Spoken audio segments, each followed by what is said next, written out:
இது வரைக்கும் வாழ்க்கையில யாருக்குமே கெடுதல் நினைச்சதும் இல்ல, கெடுதல் செஞ்சதும் இல்ல. ஆனா நம்ம ஒண்ணும் அவ்வளவு நல்லா வாழ்ந்துடல.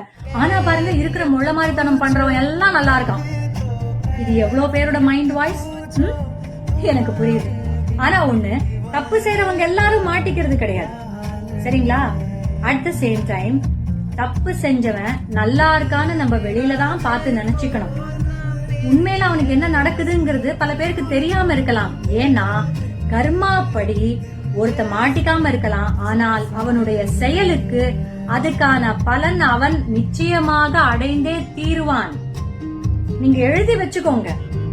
நம்ம பார்க்க வேண்டாம், நமக்கு தெரிய வேண்டாம், நம்ம நம்மளோட வாயால யாரையும் சபிக்க வேண்டாம், யாருக்கும் கெடுதல் சொல்லவே வேண்டாங்க. ஆனா அவர் அப்படியே நல்லாவே இருந்துருவாருன்னு மட்டும் நினைக்காதீங்க. மாட்டுவாரு, சரியா மாட்டுவாரு, சரியான நேரத்துல. அதான் கர்மா. Take care.